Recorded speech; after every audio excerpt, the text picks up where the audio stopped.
이 사건의 경우에는 주택이나 오피스텔, 심지어는 상가 건물 경매 사건에서도 자주 발생할 수 있는 사례인데요. 낙찰자가 이것을 놓쳐서 낙찰대금 외에 8천만 원을 추가적으로 물어주게 된 사건입니다. 도대체 이 사건의 낙찰자는 무엇을 놓쳐서 8천만 원을 물어주게 되었는지 그 이유를 한번 알아볼 것이고요. 그리고 낙찰자는 일단 8천만 원을 추가적으로 물어준 후에 그 물어주게 된 사유가 매각물건 명세서에는 전혀 없었습니다. 그럼에도 불구하고 자신이 8천만 원을 추가 부담해야 된다. 이것이 이제 부당하다고 주장하면서 국가를 상대로 손해배상 청구까지 한 사건입니다. 그럼 그 구체적인 이유가 무엇인지, 그리고 법원에서는 국가를 상대로 손해배상 책임을 인정한 것인지, 그런 이유에 대해서도 상세히 알아보겠습니다. 오늘 이 사건이 단순한 하나의 사례에 그치지 않고요. 앞으로 아파트나 빌라, 심지어는 상가 건물 경매 사건에서도 자주 발생할 수 있는 사건입니다. 따라서 이 영상을 끝까지 보시고 향후 입찰에 도움이 되시길 바랍니다.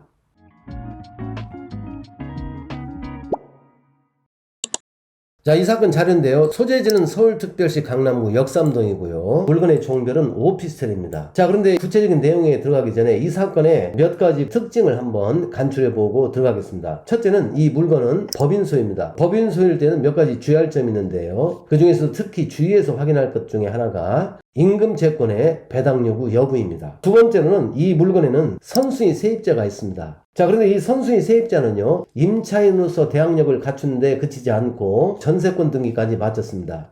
대부분 주택 등에 있어서 입찰 사고는 이런 유형의 물건에서 자주 발생하고 있는데요. 특히나 이 물건의 경우에는 세입자가 전세권에 기해서 배당 요구를 하거나 경매 신청을 하거나 이렇게 하지 않고요, 임차권에 기해서 배당 요구를 한 사건입니다. 자, 마지막으로 이 사건의 경우에는 배당 요구 채권자 중 근로복지공단이 있습니다. 몇 가지 문제점을 간추려 봤는데요. 바로 이 내용만 보더라도 이 물건은 입찰할 때 매우 조심을 해야 되겠다는 것을 감지할 수가 있는 것이죠. 자, 그러면 이 물건이 입찰이 어떻게 진행됐는지 자료를 한번 같이 보겠습니다. 감정가는 1억 원이고요. 소유자를 보면은 주식회사 원형토건입니다. 채무자도 역시 주식회사 원형토건이고요. 채권자가 근로복지공단입니다.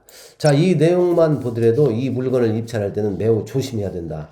물론 이제 선순위에 세입자나 전세권자가 없다고 하면은 조심할 이유는 없습니다. 그런데 이 사건의 경우에는 앞서 말씀드린 바대로 세입자가 있고요. 세입자가 임차인으로서 대항력을 갖춘 것뿐만 아니라 전세권 설정 등기까지도 아울러 해놨는데 배당 요구를 임차권에 의해서 했다는 것이 큰 문제가 된 사건입니다. 자, 입찰 진행 내용을 보면 1차 때 매각이 됐는데요. 총 4명이 입찰해서 낙찰가는 1억 1260만 원입니다.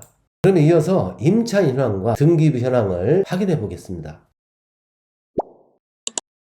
자, 이 사건 임차인 현황인데요. 현재 임차인은 정모씨 한 사람으로 되어 있습니다. 전입일자가 2006년 7월 7일인데요. 여기 말소 기준 권리 일자를 보면 2006년 9월 5일로 되어 있습니다. 자, 자료상으로 보면 이 임차인은 대항력 있는 임차인으로 취급돼야 되겠죠. 그리고 확정일자는 2006년 7월 4일 날 받았고요. 배당 요구도 했습니다. 2007년 7월 20일 날. 배당 요구 종기일이 2007년 7월 25일이니까 배당 요구 종기 이내에 배당 요구를 한 것이죠. 그리고 보증금은 8천만 원이고요. 대항력 여부와 관련해서는 사설 정보지에도 대항력이 있다라고 지금 현재 기재를 하고 있습니다. 그리고 이 사건 매각 물건 명세서에도요, 대항력 있는 임차인이 있으며 보증금이 전액 변제되지 아니하면 잔액을 매수인 인수함, 이런 기재가 이제 적혀 있는 것이죠. 그리고 또 하나 추가할 것은 임차인 정모 씨는 임차인의 지위만 가지고 있는 게 아니고 선순위로 전세권 등기까지 했습니다. 그러니까 선순위 전세권자의 지위도 가지고 있다는 것이죠. 자, 여러분, 이런 경우에는 세입자 정모 씨가 손에 두 개의 권리를 가지고 있습니다. 하나는 임차인으로서 권리, 하나는 전세권자로서 권리가 있는데, 선수의자의 경우 어떤 것으로 배당 요구를 했느냐, 이것은 굉장히 중요한 것이죠. 물론 어떤 것으로 했든 간에 보증금이나 전세금을 다 배당받았다고 하면 결국 모두 소멸하는 데에서는 차이가 없지만은요, 그러나 보증금이나 전세금을 다 못 받았을 때는 둘 중에 어느 한 권리가 살아서 낙찰자에게 인수가 될 수 있다는 그런 위험부담이 있기 때문에 그런 것입니다. 자, 그 내용은 나중에 문건 송달랩을 통해서 어떤 권리에 기해서 배당 요구를 했는지 확인해 볼 예정이고요. 이어서 등기부 정리 자료를 한번 같이 보겠습니다. 등기부 현황을 정리한 자료인데요. 첫 번째 항목에는 소유자에 관한 사항이 나옵니다. 앞서 본 주식회사 원형토건이고요. 그 다음에 두 번째 항목에 전세권 등기가 되어 있는데 앞에 그 임차인으로 나타나 있는 정모 씨가 전세권자로 되어 있습니다. 전세금은 임차 보증금과 마찬가지로 8천만 원입니다. 그리고 그 아래 저당권이 하나 있고요. 그리고 그 이하에는 가압류가 여러 건 있는데 가압류 채권의 경우에는 일반 채권에 해당되는 것이 보통입니다. 그런데 그 중에서도 우선 변제권이 있는 채권이 있을 수 있으니까 이 가압류 부분에 대해서도 우선권이 있는 채권인지 그렇지 않은지 이것을 정확하게 확인할 필요가 있는 것입니다. 자, 그런데 여러 건의 그 가압류 중에서요, 특히 눈에 띄는 가압류가 하나 있습니다. 바로 이 9번 항목에 있는 가압류인데요. 근로복지공단이 가압류 채권자인데 그 금액이 1억 2,700여만 원이 됩니다. 자, 이 채권은 어떤 채권이냐면요. 임금채권 보장법에 따라서 기업이 도산하거나 그 밖에 경영이 어려워가지고 근로자가 임금이나 퇴직금 등을 받지 못했을 때는요. 국가에서 일단 그 근로자에게 최우선 변제금에 해당되는 금액 중 일정 금액을 근로복지공단을 통해서 지급을 하게 됩니다. 그리고 그 지급한 금액에 대해서는 이 근로복지공단이 사업주의 재산에 대해서 대유권을 행사하는 것입니다. 자, 그래서 이 근로복지공단의 가압류 채권은 단순한 일반 채권이 아니고 최우선 변제 대상에 해당되는 채권인 것입니다. 자, 그리고 마지막 항목에 보면 강제경매 개시 결정 등기가 되어 있는데요. 경매 신청 채권자가 바로 그 앞에 가압류 채권자인 근로복지공단입니다. 청구 금액은 앞에 그 가압류 채권보다는 다소 줄었는데요. 그러나 여전히 1억 2,400여만 원 정도가 됩니다. 적은 금액이 아니죠. 자, 그러면 이 등기부 현황을 간단하게 정리하면 이렇습니다. 소유자는 주식회사 원형토건 법인입니다. 그리고 전세권 등기는 등기부상에서 최선순위 전세권 등기입니다. 그리고 이제 그 아래 저당권과 여러 건의 가압류가 있는데 특별한 사정이 없다면 만약에 전세권에 의해서 배당을 받는다고 하면 전세권자가 가장 먼저 배당을 받을 수 있습니다. 그런데요, 여기는 뜻밖에도 전세권보다도 더 우선순위에 있는 근로복지공단의 가압류 채권이 있습니다. 자, 이런 경우라면요, 만약에 전세권자가 배당 요구를 했다 하더라도 근로복지공단의 채권이 다 변제되고 남는 돈이 있을 때 한해서 전세권자에게 배당이 갈 수가 있는 것입니다. 그런데 현재 이 사건의 경우에는 낙찰 금액이 약 한 1억 1,200만 원 정도가 되잖아요. 자, 그렇게 본다고 하면 결국 그 낙찰 금액은 모두 근로복지공단에서 가져가고 나머지 채권자들한테는 배당될 금액이 전혀 남아있질 않습니다. 자, 그렇다면 이런 부분들이 임차인이나 또는 선순위 전세권자한테만 문제가 되는 것이 아니고요. 결국 그 여파가 낙찰자한테도 미치게 되는 것입니다. 자, 그렇다면 이 사건 낙찰자는 어떤 상황에 처하게 됐을까요? 그 부분을 알아보기 위해서 다시 임차권 현황을 한번 보겠습니다.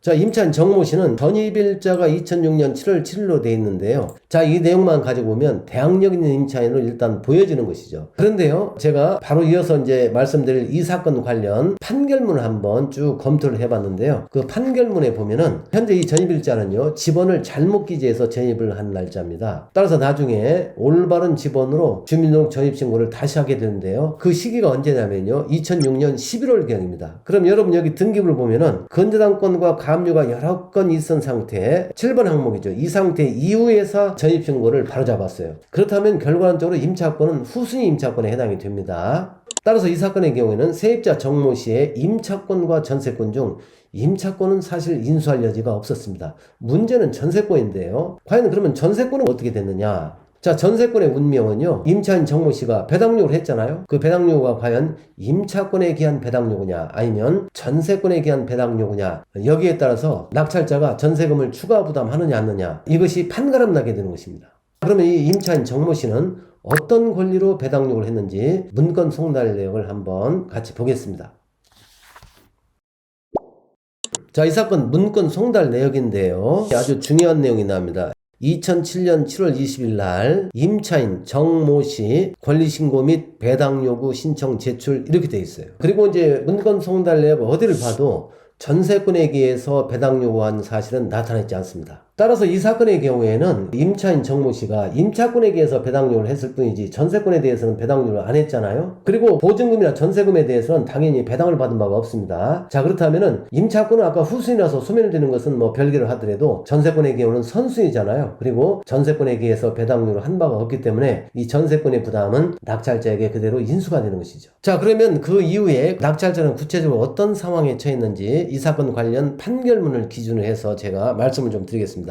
이 사건의 경우 낙찰자는 일단 낙찰대금을 냈습니다. 그리고 추가적으로 전세금 8천만 원을 물어주게 된 것이죠. 그런데 이 낙찰자가 추가적으로 8천만 원을 물어준 후에 국가를 상대로 손해배상 청구를 했습니다. 그 이유는 뭐냐면 이처럼 전세권이 소멸되지 않고 인수될 사안이라면 그 내용을 매각물건 명세서에다가 기재해야 되는 거 아니냐. 그런데 법원에서 그 기재를 누락했지 않느냐. 따라서 내가 그런 내용을 모르고 입찰에 참여했다가 추가적으로 8천만 원을 물어주게 된 사태에 이르는 것이다. 그러니 그 잘못에 대해서 국가가 책임져라 이렇게 해서 국가를 상대로 손해배상 청구의 소를 제기했어요. 자, 그런데 그 결과가 어떻게 됐을까요? 자, 이 사건의 경우는 결국 대법원까지 갔는데요. 최종 판결은 이렇습니다. 일단 전세권이 인수된다는 사실을 매각물건 명세서에 기재하지 않은 것은 경매공무원의 직무상 불법행위에 해당된다. 따라서 국가가 책임이 있다 라고 했습니다. 그런데 또 한편으로는요, 낙찰자 역시 최종적으로는 법원의 서류뿐만 아니라 경매 관련 자료, 특히 등기부 기재사항 등을 확인해서 전체적으로 권리 분석을 하고 입찰할지 여부를 판단하는 것은 낙찰자의 몫이다. 따라서 낙찰자 역시 책임이 크다 라고 했습니다. 그래서 최종 결론은요, 국가에서 8천만 원 중 20%를 부담하고 나머지 80%는 낙찰자가 책임져라, 이런 취지로 결론이 난 사건입니다.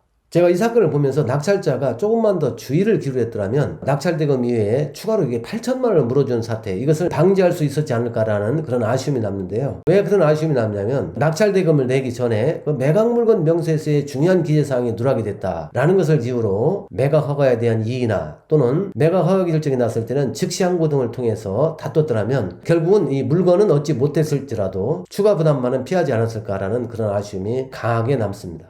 특히나 이 사건 같은 경우는 단순히 임차권이나 전세권으로 분석에 그치는 것이 아니고요. 그 전세권이나 임차권보다 먼저 배당받을 수 있는 채권이 혹시라도 존재하지 않는지 이런 것까지 좀 확인하고 입찰을 했더라면 이런 불상사를 막지 않았을까라는 그런 아쉬움도 지울 수가 없습니다.